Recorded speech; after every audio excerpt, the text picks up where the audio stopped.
Hello and welcome. My name is Rob, I'm the Manic Gaming Guy, and today is a bit of a twisty video because, I'm going to be sharing with you a beautiful car that I made in automation for a YouTube content creator who was planning an amazing stream where lots of other people all got together and built their own cars in automation and raced them against each other.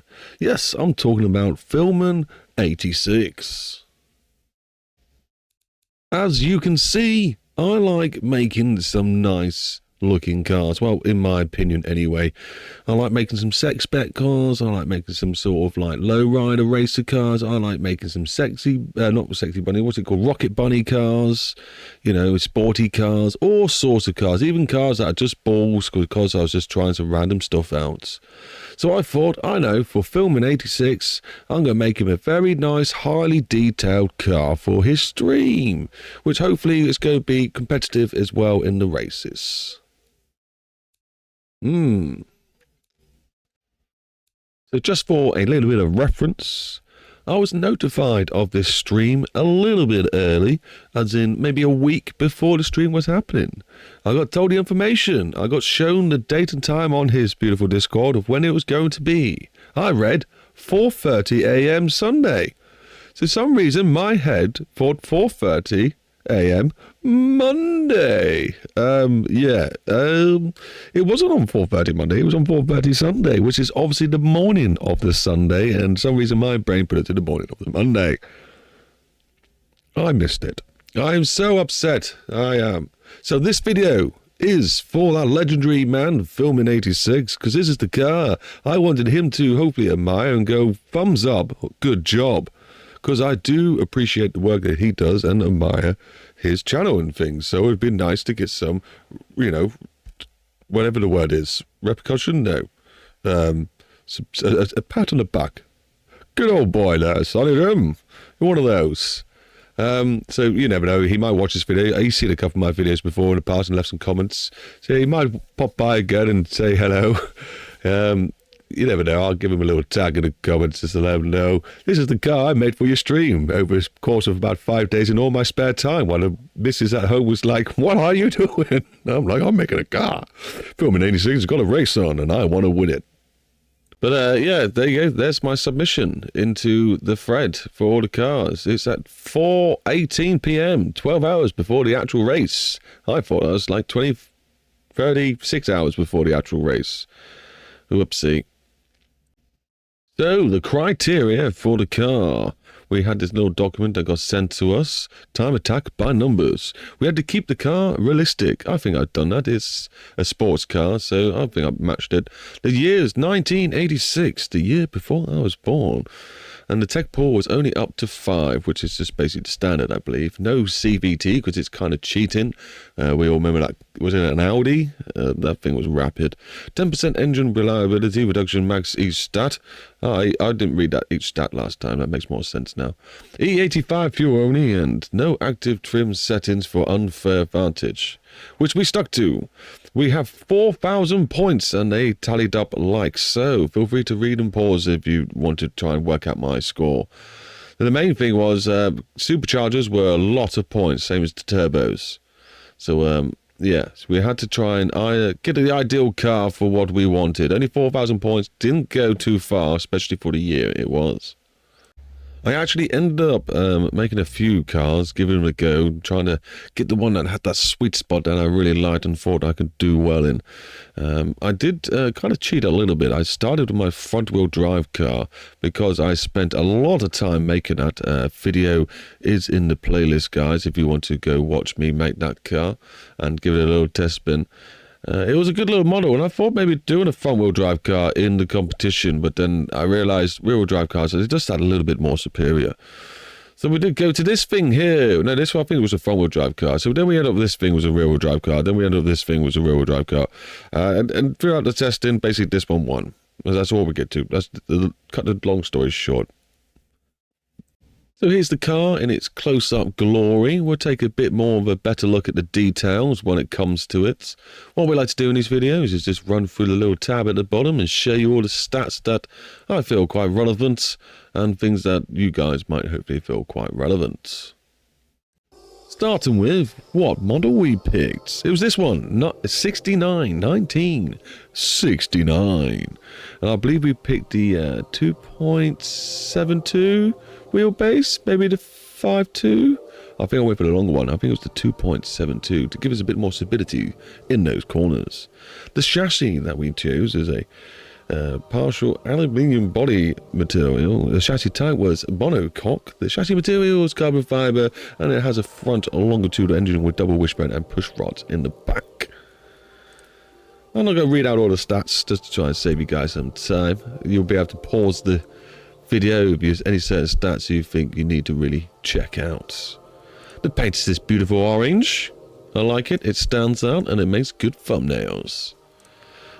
Detail wise, for now we just mentioned the fact it's got 2 lots of downforce in the front and then 2 lots of downforce on the back. We'll come back to the detail in a minute. The engine was a custom built engine especially for this challenge, as it had to be in a 1986 build. And we managed to make a V6 aluminium billet engine break the 330 horsepower mark with not too much stress for the engine, which I think was quite good for me, quite realistic. And it was a really nice engine. It had good throttle response and it wasn't too heavy.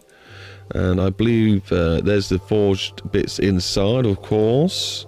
Now, I didn't know about the engine size, right? You have to do the maths for me, guys, because I wasn't too sure what one he was going to stick to. Technically, it started out as a 3.4 litre. And then I think it ends up as a 3.3 litre. Is that what happens there? Because then it's down here, it still says, like, is that the original size? And that's the converted size? Or did it's hurt my head. Was that the original size and I converted it to that size? I don't know. So I'm either like 4004, so I kind of would have got disqualified anyway in the point system, but I was hoping it'd be a little bit lenient because I'm confused in the scoring system, or I'm way under by, you know, a good few hundred, which I could have put into the stats somewhere else, like the downforce or having wider wheels or whatever suited me best. Probably would have been a bit of downforce. There's the top end for you guys. I believe it's naturally aspirated. Yes, it is. So some decent amount of compression, a nice torque curve. Not the best graph in the world, but I was in a rush. I made several of these engines, and you know, this is the outcome that we had. There's that, there's the fuel, ethanol E85, beautiful, exhaust was tubular dual, all the way straight through. This thing is stupidly noisy. I hate doing straight through, but obviously, like, it makes 3 horsepower, so it's got to be left on there, of course. And I can't export this car anymore, which I'll talk about later, because it's got custom bits in the coding, which obviously we had to be careful on to not break any rules. So there's the car for you guys. There's all the main stats. 8,000 revs per minute at 334 brake horsepower, which is not too shabby for 1986. The car has only 5 gears, manual gearbox, and it is doing 0 to 62 miles per hour in 3.3 seconds with a top speed of 159 miles per hour, respectively. Obviously, you've got a race clutch thrown in there. No quality charts have been set, and there's the tech pool kept to 5. That's the same throughout. I didn't change any of the quality settings. Just left them as they were. We got soft race tyres on, 195s in the front and 2 35s in the back. It's like a European muscle car, I'd say this car is. What would you say it is? It does remind me of like the old Fords that we used to get, which obviously is an American car. But Vauxhall did a version that was a bit like this. What other cars would be like this? I'm sure Lotus maybe did a car like this. Maybe even Alfa did a car like this. So yeah, quite a lot of cars that looked like this, not just American muscle cars. There's the braking graph for you. Vented this. I just did what I could there, put the best of the best in. We got a little bit of downforce. Obviously, this did matter, the amount of downforce that we had, which came from. We had to get some details from the. Later on, I'll show you that to calculate the amount of downforce we had. Make sure we weren't breaking the rules. There we go, race, 1 seat, super light.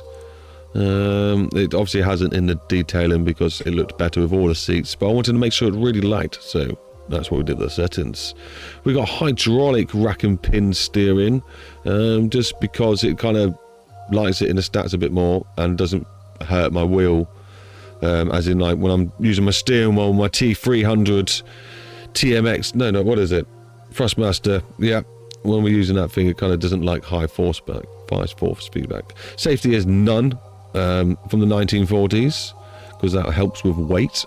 Air spring, suspensionless, and dampers are active, and we have a passive sway bar. We do have 100% sportiness. So it's not worried about the testing, because who cares? Drivability is 28. Apparently it's not very easy to drive. Power steering, see, like that's even worse when you got just normal rack and pin. For some reason I don't like power steering to be old school. And the grip is quite crazy because we got a lot of horsepower. Apart from that, most things are pretty standard and good settings in the sportiness. Now if we jump over to the Jimmy Boom. Now let's jump over to the summary and the performance and the statistics. We noticed that we are only weighing 908 kilograms. We got 50-50 weight distribution, and we got a beautiful amount of horsepower to go with that. So I don't know the mass, but extra 100 kilograms to make it up to a ton. I imagine we're pushing out maybe 350, 360 brake horsepower per ton. It does actually have a stat somewhere. Oh, it's in BeamNG, isn't it? If I remember. Oh, have a look. So yeah, you got all those beautiful stats there. Here's the performance. We had to, I'm pretty sure, plus this number, and divide it by this number. And that gave us our score for our downforce. If I'm wrong, that's because I never got confirmation about how to do the sum. Well, I'm pretty sure that was what he was trying to say. There's the stats for you, in case you want to pause and have a look. Fuel is terrible, 15 miles per gallon. That's a thirsty car. And there we go, we've got some code there, which I also wanted to show my man Philman86 because he loves his little bit of code. We have some code for the steering wheel and the letter in the steering wheel. We have code for the clutch, the brake and the throttle. They're the pedals underneath the steering wheel. We have wheel speed and the revs per minute. That's for the dials in the dashboard. We have a working handbrake, and we also in this car have a working height shifter. So yes, do feel free to jump over to my BeamNG repository and download this car just to be amazed by an automation car with a working height shifter. What a flex. Well, that's what the idea was when I wanted to propose this car to Philman and be, hey Philman, jump inside my car, have a look at my knob. Let my knob moves about. He'd be like, hey, that's a good shifter you're doing right there.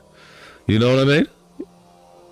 I wanted that moment. I didn't get to have that moment because I got my dates wrong. But anyway, let's have a little look at the car, shall we? Yes, we've got some nice detailing. We've got some stripes that are custom made in GIMP and stuck on the front as a decal, because I really need to learn how to do it properly, but that's the way I know how to do it. And yeah, I think that came out really well. It really makes the car pop off a bit more. Why is the windows tinted like that? It's not normal. Let's go into the settings and then bop. There we go. It's obviously a bit of a glitch. Yeah, we've got the lovely finny things, whatever they're called. I love them. We've got a lovely beastie wing. These new lights that automation have put in, I like them. They're good. License plate, custom license plate that I threw in there. Good. Looking nice. Some sexy wheels. Looking good. Number 42, meaning of life. Looking good. Let's jump inside the car, shall we? This interior is a bit nuts. I probably went a bit over the top. Probably a bit distasteful, but it definitely stands out. I like the roof liner. I kind of feel like I want to do the rest of the car inside. There's the roof line, the roof liner, and the door panels. That was my first go. It's a bit more 80s maybe than. Oh, it is 86. So yeah, that's probably a bit correct, and that's probably a bit more 90s at the top. So maybe ahead of his time in some places. There's the working height shifter. Lovely job. There's my beautiful dials that do light up properly. I did go into the code and change all the lights. So they've got custom headlight settings, custom tail light settings, custom dash light settings. Because normally when you turn the dash lights on, it lights up the whole car. And it's not realistic. I like it to light up the steering wheel a little bit and a couple of things around the area, but not the whole car. So yeah, and there's the M that spins with the steering wheel. So I don't think we need to go into a bit more detail. I could probably show you the amount of detail that we do go in these cars. Nothing in the engine bay, not this time, but the whole car has got all of its interior. The roof line has been done, the boot's been done. You know, we've got roof pillars in that were really hard to do, but they're done, they're in there. And yeah, I'm really happy with the outcome of this car. So here we are in BeamNG. Yeah, this car is well loud, as I'm probably having to shout right now for you to hear me, and give it a couple of revs. I've actually got the audio turned only to halfway, and it's still pretty darn loud for you guys. So let's crank that down a little bit more, in a hope that it's still there, but not too much. What I'm going to do now is push this button up here and apply some traffic. We are on my custom map, the tunnel map, which you can download for free over at my Patreon. Just join as a free member and hit that download button and have some fun yourself. It is designed for lots of cars. As you can see, I'm hitting 45 cars, and I've only got a 3060 Ti or whatever. Actually, I don't even think it's a Ti. I think it's just a 3060. And it can run it still. Once it's managed to load those 45 cars, I then use BeamNG's built-in UI map thing, because it's got the speed. Whoever made this app, beautiful app, just add the speed setting. I don't know why you've missed that one off. Spawn rating, we're cranking the spawn rating up to 1.2. I normally like to crank it down, but then you get huge gaps with no cars. And risk factor, we're going to make them a little bit risky. And then hit play. And now all the cars will be doing their shidizzle. Now obviously you can hide that stuff, but for now we'll just leave it there. Yeah, the one thing I'm probably upset I should have just took the time to do was the mirrors. The mirrors aren't quite set up right.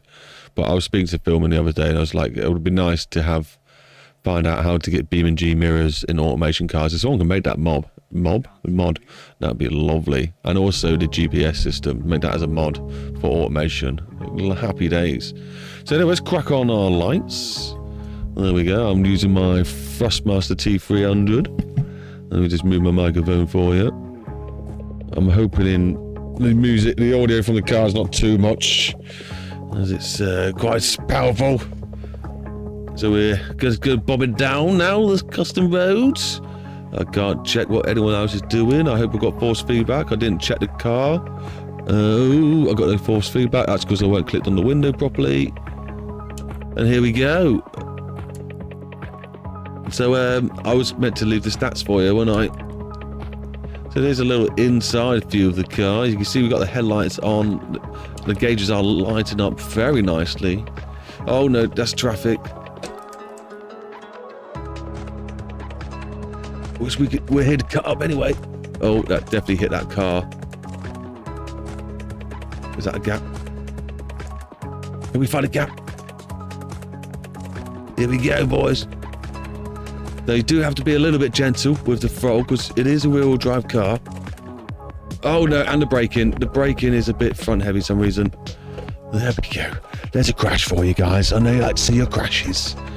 Right, let's jump out of this view into. I've got custom views on this as well. There's my orbit camera, and there's my GH cam, customized. Did that in the code for you.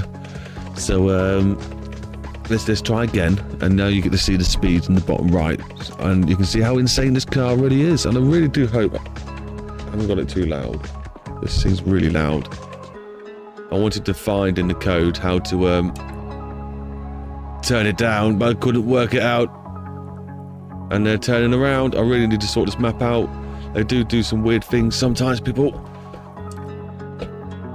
It's a really stiff steering wheel. I need to turn the force feedback down. So there you go, there's a bit of speed for you. Very fast car. Only doing 100 miles an hour.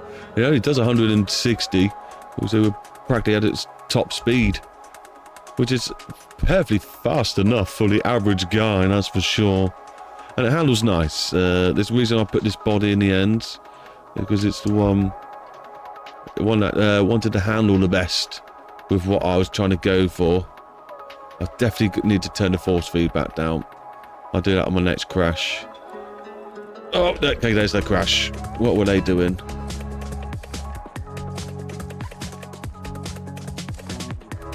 Now, if you do see this bit of glitch on the map, don't worry about that. I'm working on a few things, so there was a bit of overlap going on until I've got it all worked out and sorted. But here we go again. Now, I'm hoping we have enough fun times that we can make it to the corners, because the corners get a bit chaotic in this map. So now, filming 86, if you do end up watching this video, thank you very much.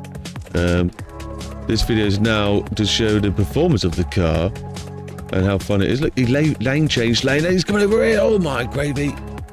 And also, oh, what? I really need to sort out the traffic. I will sort out the traffic soon, guys. So yes, this is now also a car video and also a map video. I do love the reflections on the tiles. Where's the first gear? Oh, my day's turn. There's the wheel clicking. I need to get a new steering wheel. I need to get direct drive. Oh, ruined my gearbox. Classic. So yes, there's a nice straight bit to the tunnel here with our beautiful tiles. Now when you get to the corner, some of the beautiful textures do disappear. That's down to the fact that I'm going to work on making the straights look nice. Then when I've got all the details and extra 3D objects that I'm building, everything you can see at the moment I've built myself in Blender.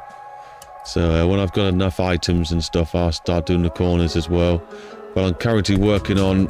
Oh, we're already in 5th gear. I'm currently working on a... I'm going to put a little respawn point over here in case we crash. Currently working on a petrol station. That's good. That's a hole. Okay, we've got a flat tire. I'm going to put a thing down. We'll keep going. Yeah, I'm working on like a petrol station and a car park. Somewhere where we could all hang out and do some drifting. I'm going to make it focus around having a drift area, but subtly disguised as a car park. Oh, that's a crash. That's a crash. That's a big crash. It's alright, because we can just push respawn. A lot of speed, a lot of speed. Oh my gravy, did you see that car? That was insane. Oh, my steering wheel is pointing slightly left. It needs a little bit of a recalibration. So yeah, in no time, back up to those high speeds. And here we go, here's one of the corners. This is where it gets a bit crazy. Okay, no, that's not a gap. I thought it was going to be a gap for me. It's when you get a bit more fun, less able to go full speed. You know, I've got to be a bit more calculated. And then there we go, he's opened up for me. That's gap. This is my training, this is how I tested the car. It's like, would it be good at racing? Well, we needed to see if it's good at swimming, don't we? Okay, that was a gap, I should have gone for that. And the cars should be averaging around 60, 70 miles an hour. Should be. That's what I try to program them into, but sometimes BeamNG map making isn't as easy as it should be. They've chose to do some things in complicated ways, but you know, it is what it is. Nice little hilly-toly there to keep the revs up. As this is an old car. There's a crash up ahead. Oh my god, get out of the way, bro. Get out of my way. Get out of my way.